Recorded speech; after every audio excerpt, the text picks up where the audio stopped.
और अल्लाह ताला ने आपको 23 बेटे और 27 बेटियों से नवाजा। तो हेलो गाइस, अस्सलामु अलैकुम वरहमतुल्लाहि वबरकातुहू। आज मैं इस वीडियो में हज़रत अय्यूब अलैहिस्सलाम के सब्र का वाक़या आपको सुनाने जा रही हूँ, तो पूरे वीडियो में बने रहिए। हज़रत अय्यूब अलैहिस्सलाम भी अल्लाह के नबियों में से एक नबी थे। हज़रत अय्यूब अलैहिस्सलाम पैगंबर हज़रत इब्राहीम अलैहिस्सलाम के वंश थे। हज़रत अय्यूब अलैहिस्सलाम हज़रत इस्हाक़ अलैहिस्सलाम के बेटों में से एक बेटे थे। अल्लाह ने आपको माल दौलत औलादों से नवाजा था और हदीसों के मुताबिक आपके 7 बेटे और 7 बेटियां हुआ करती थीं। हज़रत अय्यूब अलैहिस्सलाम उस वक्त अपने कबीले के बहुत मालदार सरदार थे और बहुत खूबसूरत भी थे। हज़रत अय्यूब बहुत बड़े इबादत गुजार भी थे। वह अपना ज़्यादातर वक्त अल्लाह की इबादत में गुजारते थे। आप अपने कबीले में उस वक्त इस तरह मशहूर थे कि जब आप घर से किसी काम के लिए निकलते तब लोग आपके इस्तकबाल के लिए खड़े हो जाते थे और आपकी बड़ी इज्जत करते थे। लेकिन कहते हैं कि ना कोई अल्लाह को बड़ा अजीज़ होता है तो अल्लाह भी ऐसे शख्स का इम्तिहान ज़रूर लेता है।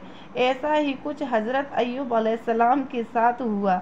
लिहाजा हुआ कुछ ऐसा कि अचानक अय्यूब अलैहिस्सलाम का अचानक से सब कुछ बर्बाद हो गया। उनका घर अचानक से गिर गया जिसमें दब उनकी सारी औलादों की मौत हो गई। माल और दौलत सब खत्म हो गया और एक ऐसी बीमारी का शिकार हो गए जिससे उनके बदन को गोश्त लगने लगा, चेहरे पर फोड़े फुंसी होने लगे, जिन पर कीड़े पड़ने लगे। उनकी हालत बहुत ख़राब हो चुकी थी।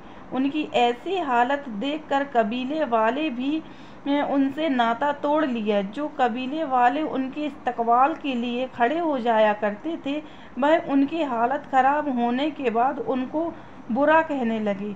कबीले के लोग उन्हें ये कहते कि ज़रूर आपको कुछ गलत काम किया है जिसकी वजह से अल्लाह आपसे नाराज़ हो गया।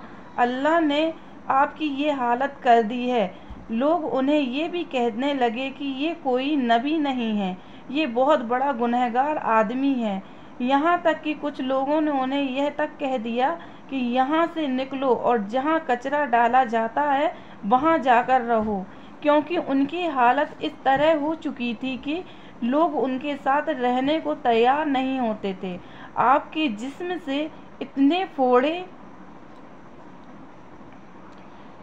फोड़े में कीड़े भी पड़ गए थे कि जो आपकी बहुत तकलीफ़ देते थे।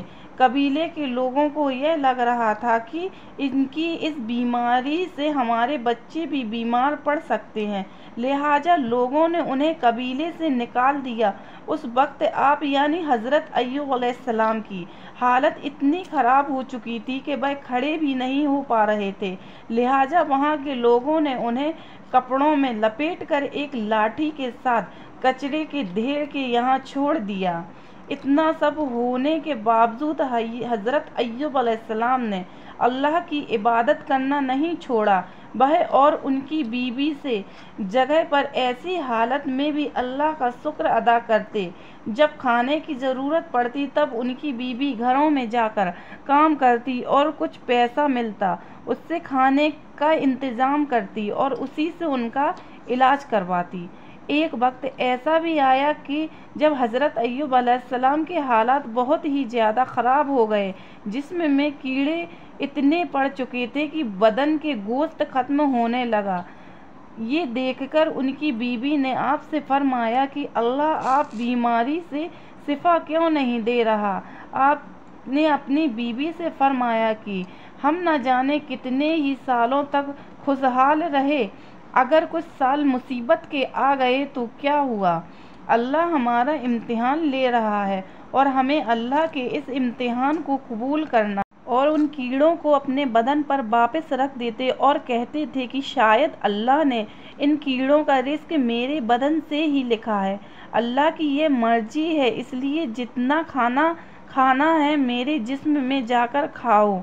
आप सोच सकते हैं कि आप में कितनी हिम्मत थी कि इतना होने के बावजूद भी आपने अल्लाह पर यकीन रखना नहीं छोड़ा। एक वक्त ऐसा भी आया कि जब कबीले के लोगों ने हज़रत अय्यूब अलैहिस्सलाम की बीबी को भी काम के लिए घर पर बुलाना बंद कर दिया, क्योंकि उनको शक हो रहा था कि ये भी उनकी बीमारी हमारे घर लेकर आ जाएगी। ये सब देखकर उनकी बीबी बहुत रोने लगी। आपकी बीबी को इस तरह रोता देख फिर से हज़रत अय्यूब अलैहिस्सलाम ने अल्लाह से दुआ की के लिए हाथ उठाया और कहा कि ऐ अल्लाह, तू रहम करने वाला है, अपने बंदे पर रहम फरमा। बस इतना ही कहने के बाद आसमान से एक आवाज़ आई कि ऐ अय्यूब, अपने पाँव ज़मीन पर मारो। वहाँ से एक चश्मा यानी पानी का फव्वारा निकलेगा। उस फव्वारे का पानी अपने जिस्म पर डाल लेना। ऐसा सुनते ही आप यानी हज़रत अय्यूब अलैहिस्सलाम ने अपना पैर ज़मीन पर मारा और उसी वक्त वहाँ से एक पानी का फव्वारा निकला। आपने अपना पानी जैसे ही अपने जिस्म पर डाला, उसी वक्त आप बिल्कुल सही हो गए। आपकी बीमारी बिल्कुल ख़त्म हो गई और आप फिर से ज़बान और सुबहान अल्लाह। उस वक्त अल्लाह ने आपके लिए आसमान से सोना भी बरसाया। हज़रत अय्यूब अलैहिस्सलाम की बीबी को वापस जवानी बख्श दी। उसके बाद आपकी ज़िंदगी में फिर से माल और दौलत और खुशहाली आ गई और अल्लाह ने आप दोनों को 23 बेटे और 27 बेटियों से नवाजा। बेशक अल्लाह अपने बंदों पर रहम फरमाने वाला है। एक हदीस के मुताबिक आपके प्यारे रसूलुल्लाह सल्लल्लाहु ताला अलैहि वसल्लम ने फरमाया कि जब भी आप मुश्किल और परेशानी में हों तो आप हज़रत अय्यूब अलैहिस्सलाम के इम्तिहान को याद रखना, जिन्होंने इतना सब्र होने के बावजूद भी अल्लाह का शुक्र अदा करना नहीं छोड़ा। और ये वीडियो आपको कैसा लगा प्लीज़ कमेंट में बताइए और मेरे चैनल